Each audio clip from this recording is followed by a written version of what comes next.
So this is weird, but I'm just going to make a video on this because I've been meaning to make this video for a long time. Today is my 35th birthday, and I got some free time between some classes, so I thought I'd bang out this video real quick. I've been meaning to make this for a really, really long time. This is meant to be the story of how I quit working for a big company, so I became independent. So I've been teaching online mathematics for about 4 or 5 years now. It must be about 4 years. And I worked for a big company, preply.com, for a long time. And it's really good to get me started. It really bumped me up from basically having no clients up until having a lot of clients. I was number one on the maths tutor section, for a long time. And that was really my motivation. My goal was to be up there. So I was up there for like, I don't know, 2 years, maybe 3 years, number one, trying to be number one, working really, really hard to get the most number of classes. And I put loads and loads of work into it and got really up there. I started on $10. I had students my first day. I remember making my profile. I had students straight away. It was crazy. And then I had 2 students and 3 students and 4 students. And it just went up like crazy. And I slowly went off from regular teaching because I was running a business at the time. And I went from running my school into online teaching completely. This was before COVID. And then as COVID came along, I was absolutely just in the right place at the right time to go up with COVID. All the schools closed, you guys remember. And I was just being an online teacher for maths, and I got lots and lots of business. Went from $10 very, very slowly. If you look at my other videos, it explains it, I think. Went up to $40 an hour over a couple of years, right? It took me like years and years and years to go up to that price. Now, my regular price now is even a bit higher than that. And it's going very, very well. And I really wanted to explain the process of how I went from being like a teacher for this company where you're your own boss, but you're not really your own boss and all this stuff. And then how the company got really heavy, basically. They got really annoying with all of their rules and punishments for doing things or not doing things, not turning up to class and things like this. Punishments. They got really, really heavy about it. It came down to an ultimatum, and it really came down to something much bigger than that. It came down to something along the lines of, we live in a capitalist society with loads of consumerism and commercialism, and working for this big company helped me see that. It was crazy. And then break free of it. And now I'm back to being independent again, which is a big, big deal. It means I don't have a boss anymore. I had this boss. This was Preply was like my boss, constantly looking over you, constantly making sure you're not doing stuff. And you only got one person to report to. Now I work with individual clients, and it's back to how it should be. I have no stress from that respect. I took all my clients with me. I had about 50 clients. I took them all off the website, and they were happy to do that. It's against the pre-applied terms and conditions, but as I was terminating the terms and conditions anyway, I felt that was fine. So I would like to outline for you guys the journey about how to do that. I really do recommend that path as well. And I realize I'm the only person who's done it, more or less. I can't see anybody else on the online communities, in the Facebook groups, or on the online chat forums who's talking about this kind of stuff, about how to do it. So I think you guys need another leg to stand on. You need a bit of backup just in case these big companies decide to change something drastically. That's what really shocked me was the Russia thing. When the Russia-Ukraine war started, Preply is a Ukrainian-based company, the Ukrainian company, and they just, because of legal reasons, they had to cut off all of the Russian financial situation. So they couldn't do any more payments to Russian tutors, which means they lost a big chunk of their tutor base. They did. If you look up the numbers, I can't remember how many tutors they lost. Quite a big chunk. And then that really shocked me, because I was like, wait a second, that could happen to me just because of some legal reasons for some other country, some world politics that has nothing to do with me. They can come along and decide something that affects me in my everyday life. This was the starting point of looking deeply into capitalism and all this other stuff, political stuff. But it really, really reminded me that I can't be too dependent upon this company, which I unfortunately had become very dependent upon this company. So I had, at that point, I already had my own private students for about a year. I'd already built a system on it, but I'll walk you through it right now. I'll show you how it all works.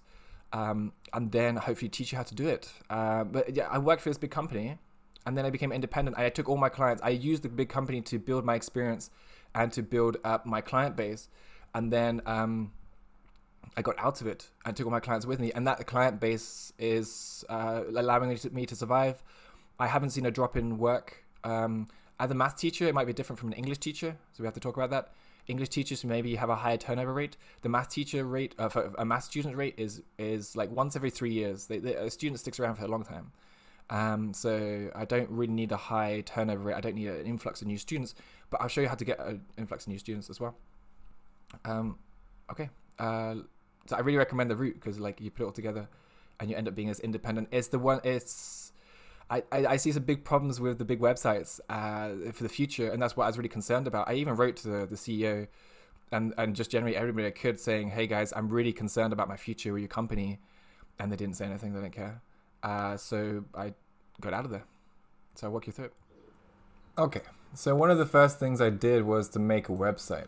Now this is the first thing that you'll probably want to do as well, but it doesn't mean it's going to be the most effective thing. Also, I made about 3 websites before I got to this final iteration. I'm really happy with this, but I learned how to build websites. So I really learned how to, I tried this with I got Blue hosting. This is my Bluehost for web hosting, but I'm using WordPress. So I wonder if I can log into this to show you all the nuts and bolts behind it. But the first thing I did was build a website using WordPress, learn how to do that. There's a lot of WordPress tutorials. It seems like I only wanted to focus on the biggest brands, the biggest technologies. I didn't want to get into loads of third-party small companies and stuff because the problem is all their technology is different. So I learned WordPress because it seems like a big thing to do. Things like a really useful thing. And since then, we built about 50 websites.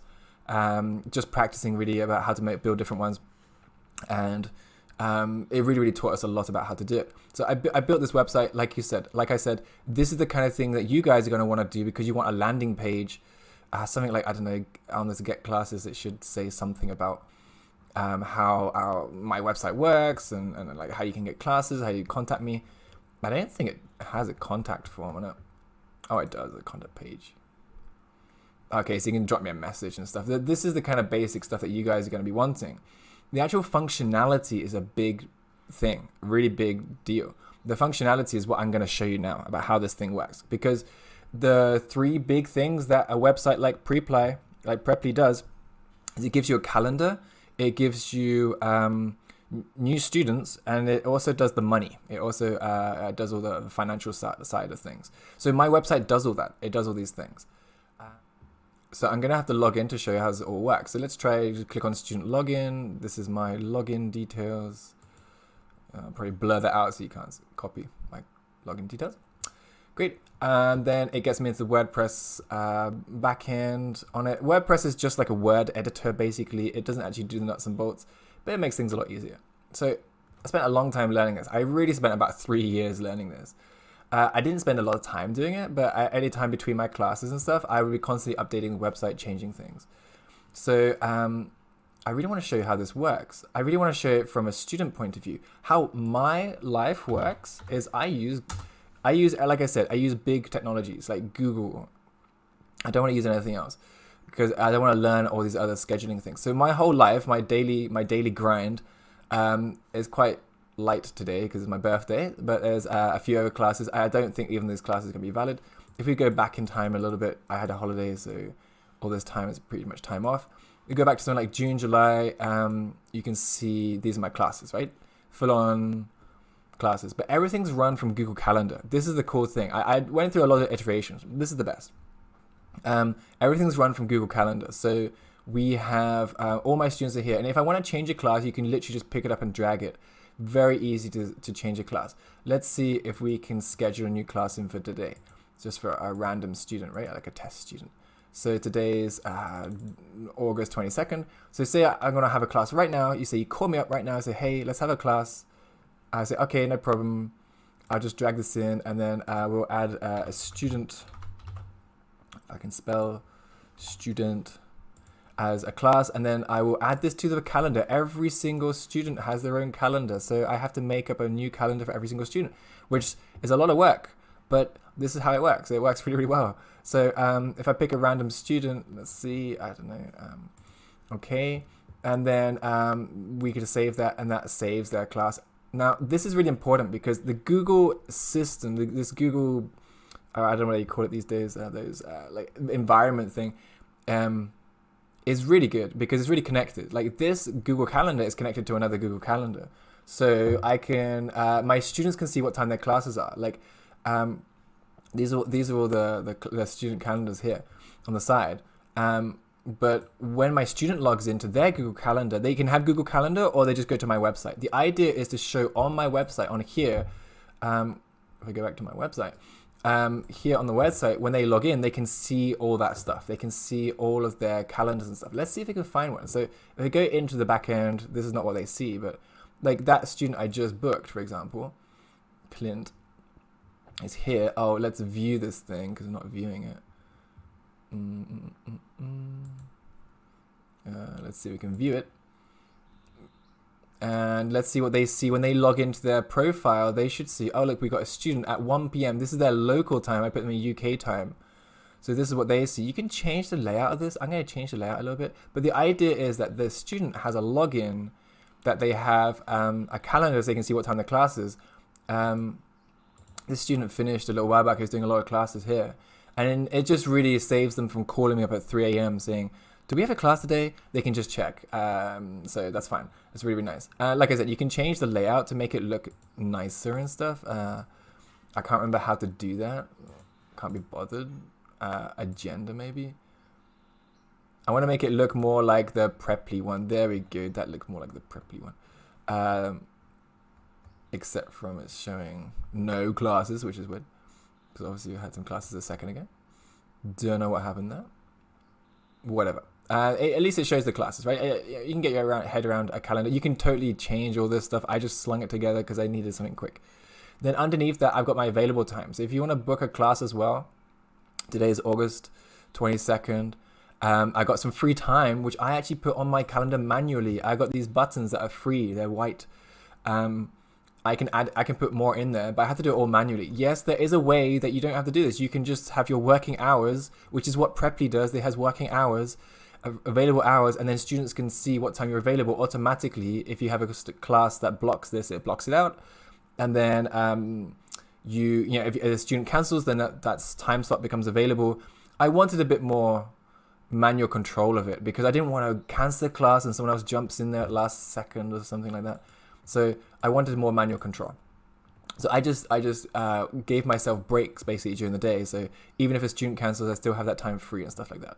But anyway, you can see I have free time available. So it works really well. The students can actually get their head around that. The idea of the web page is it's so simple. Every time someone builds a web page, they build way too complicated things. The idea of mine is it's so simple to navigate. My kids can navigate it. I test it on my kids, make sure they can navigate it. If my 11-year-old daughter can get around it, then I'm sure everyone else can do the same. So I got some free time, and this is like I said, this is it says it's in Argentinian time. I don't know if you can see that, but it's not really. I think it's in. Oh no, I don't know. It might be in Argentinian time. That is in Argentinian time. I think it shows on their calendar. I think it shows in their local time, which is UK time for this client, this student. So they can see what time the classes are, which is really cool because it saves me having to do that at 3 o'clock in the morning, like I said. Okay, I want to show you what else they can see on their profile. On their profile, they have the calendar, but they also have a payment system. Now, the payment system is really cool. I'd really like to show you this. Let's see. How do I get there? Let's see if I can get there. So, I think we can show you for the same client here. This is all the back end, so it's just me going through the files to make sure I can find the right one. The calendars, I have to build a different file for every student. Hopefully I can walk you through this in a second. I had to build it all up. So every single student has a different calendar. I named them all calendars. And then I want payments. So every student has a calendar and a payment page. So Clint should have a payment page. Oh, he doesn't. Oh no, it's not good, is it? Okay, let's look at another student then. Just pick up another one. I got another one. I use it as tests quite a lot. Okay, so all these are password protected. If you go to if I go here, if I open it up, as the student would, as the client would, or as anybody typing in this web address would do, it will come up with a password that you can't get into. So it's the idea is it's protected by WordPress, not some third party, not some other random stuff. It should be a pretty solid password, I think, to get to password protect the page. The page has some payment details on it. There's nothing actually sensitive. Nothing that I can't show anybody, or oops, wrong button, or nothing that it doesn't matter even if you see it. Really, it's just I think it gives the client a better feeling of security, because we're talking about money and stuff. So let's give it a password so you can log in. So they enter the password. I basically make the password, send them a pin. They have two passwords. They have a password on their login, and then they have a password on the payment details, just to make it a bit more secure. Let's see if it loads up. Okay, so this is what they see when they log into their payment side. This is all the backend. This is what I'm going to show you how this all works and all the mechanics of the actual website itself. This is their different classes over different months. So there's June, and here's May, and it tells you the start time, finish time, the calendar, who made it, and it automatically, this is what I have to show you, it automatically counts when there was a class done. I have to do it for August because we're in the middle of August right now, and then at the end of August I'll do this, and it will make a new page for August classes, which this student will have none because they took a holiday, and it'll tell you the time of the class. You can see it's a bit glitch on that one. Oh no, start time, finish time. And then it will count up from the calendar. The idea is that it's easy interaction, right? It tells you how long the classes were, and then it counts them all up just using a spreadsheet and tells you the price. Then normally I would even put a link here's a payment link onto the PayPal. And it does this automatically, right? It takes the payment information and feeds it into PayPal and makes up the payments automatically. Now that is a massive time saver. This month to do my billing took me an hour, and I can still be reduced a lot more, but usually it used to take me like 2 days to do all this information for so many students. It was ridiculous. So it does it automatically. I'll show you this backend, which is really, really cool. It counts up the number of hours, it takes the cost per hour. The student's paying this much, and then how much they pay at the end of the month. Then I put like a little text box on the bottom so they can make comments and stuff, just to say I'm not going to be in class on this day or whatever. So basically, so it can all be double checked. The whole system works automatically, but it has to be double checked by a human, because I don't want to double charge or overcharge my clients. That would be very offensive. Not a good thing to do. Okay, so they can see this on the payment. That's it. And then I think if it got one with a payment link, the idea is that they can just click on this. It should take them to their invoice. This is in Spanish for some reason, because I'm doing it in Argentina. So this is it tells you the time their classes. It does it all automatically. It sends it to their email address. PayPal is really, really good at this. The only problem with PayPal is they charge you 5% for that service. I'm quite happy with charging me 5%. That's absolutely fine.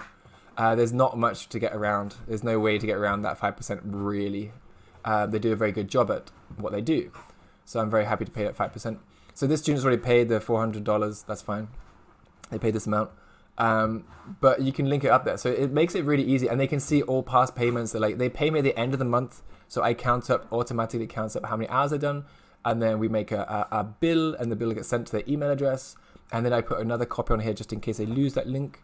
It's easy for me to grab. They can log into their web page to grab it, and then they can click on it and see if they paid. I didn't put it up here. I got to do this. There's a little bit more work to do, I suppose. But I'll show you how all this works with all the mechanics of this stuff. Okay, so I want to show you how this works and how it's all put together. This automatic system, right? It all works in Google Drive. Now, I used to do my accounting in spreadsheets in Google in Excel, which is great, but it can't link together different spreadsheets. And what I really need, this thing's a mess. I gotta clean up. One thing about business is having clean administration. These are all my students, and they all have their own little folder, and in each folder they're gonna have a spreadsheet showing their payments. So let's see if we can find one. Okay.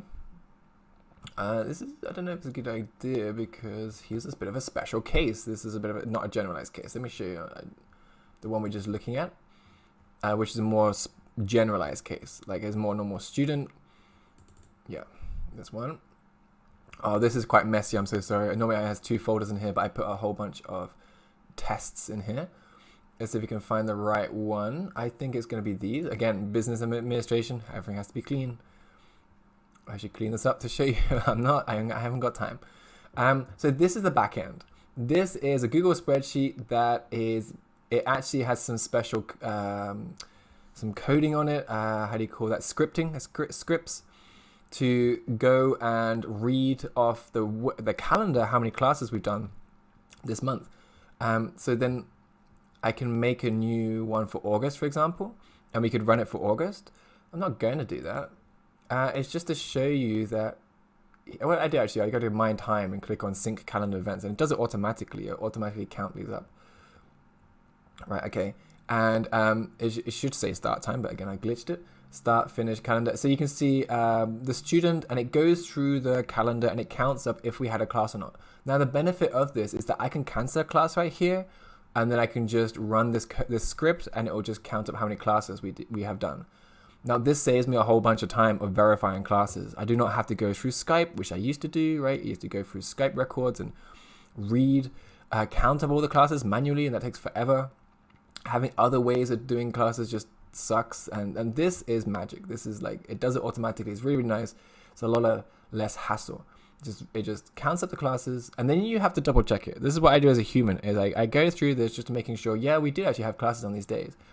It seems about right. You do, rough estimates, but I do check all these as well to make sure it was fine. Again, it only took me an hour to do like 50 clients, which is crazy. It wasn't that bad. It's getting better every month, a lot less than it used to be. I know one of the pains is going through is doing this. This is one of the worst things about running your own business as a tutor, is making sure your payments are fine. You're not offending your clients by double charging them or overcharging them. So anyway, this system does it automatically, and it counts up how many classes you've done.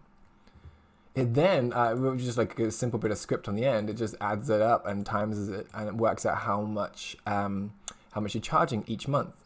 Now, the good thing about Google Sheets is that sheet is connected to many other sheets. So somewhere in here, I've got one of those for each of those students. And right down the bottom, I've got like a master. Yeah, this one, payment information master. Now, this will show me all of my contact details, which I definitely can't show you. Those definitely have to be blocked out. All my emails, all my students. And then it actually takes up, let's see, it says, we're doing a bill template. So for July, for example, this is my actual bill. And each of these parts of this Google Sheet is connected to these other Google Sheets. So you can make this massive network of how much they should be paying. And it does it automatically, what I'm trying to say. So when I change something in a client's, I update the client information for the payments, I build this. I just logged out of it. Oh yeah, when I change this, it automatically counts up for July 2022. We've done 4 classes. So here, if I go down to the bottom, here's that student. Here they are, and they've done. They're paying.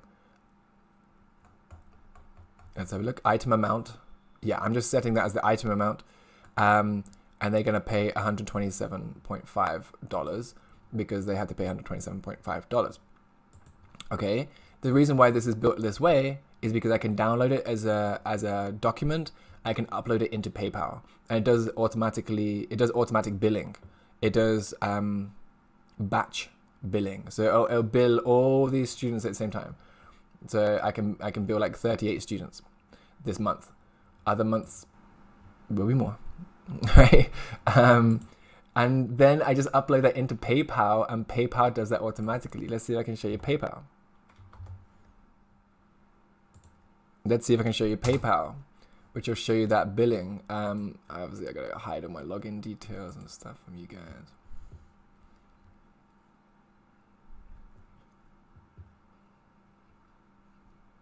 PayPal is really, really good. Like I said, I basically am just using Google and PayPal and Skype and Zoom. And those are my basic tools for and WordPress, Bluehost, and a little whiteboard. That's it. Okay, so here in Pay and Get Paid, you can go to create and manage invoices, and then you can do batch invoices here. You can create a batch invoice, and then you can upload, it says you download a template, and you upload that same template when it's filled in, and it will send out a bunch of bills. And this is why I try to focus everything around PayPal until I can learn the other systems, like, I don't know, like Skrill or whatever, I don't know. The other websites, the other payment methods, because it's just so simple to use, is the best, and it's so reliable and it's easy. Okay, they do charge me 5%, but hey, what are you gonna do? And it makes them up. You just send them up, upload it, and it's gone, and it goes away. I assume there's no errors in it. So after it makes the payment, I get information that people have paid. I can then download that information from if they paid in my activities, and I can update whether or not they paid or not. I don't really have to. I don't really need to, because there's a lot of information in PayPal that tells me when people are paid, if people are paid. I've been on holiday, so there's nothing going on. Like as unpaid invoices, and I can go chase people up. So yeah, as part of the business as well is helping people. They're on holiday, they disappeared, or there's lots of stuff going on in the world, and you have to go chase some payments for sure. You have to send reminders, and people pay. People tend to be very, very, very upfront and very honest. Also, people tend to pay as soon as you send out the bills. They go straight to their email. They get a notification. It's easier just to pay it, and it's done, right? Okay, cool. From the website, they do that login. They can log in there, and they can get to their profile. They can see. Let's see if I can show you one. I wonder if I have one. Go to my profile.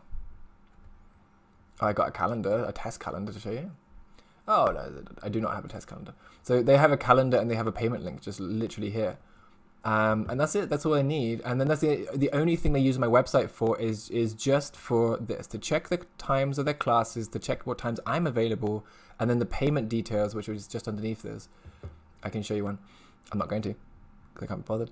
But there should be payment details underneath this, and then it takes you to a payment, so they can confirm their classes. They can look through their calendar and say, they can look through this, here, basically this, and say that they get this little cut out window view of it, but they can say, oh yeah, we had a class on this day, this day. The times are a bit off, okay, but they're good enough. The dates are fine. So they can see, yeah, we had an hour class on this day. It makes sense, and everyone's happy. Also, it copies the times onto the bill, onto the invoice, so they have a copy of the invoice at what time the classes happened. That's about it. So that's the website running, and like I said, I run everything just basically from this. I talk to people on Skype and on WhatsApp, and then we do the classes like usual. And if they want to cancel a class, like this guy, I'm not going to have a class anymore, so let's delete him, and it's gone. And then at the end of the month, it just counts them all up, which is great. It saves me a whole bunch of time.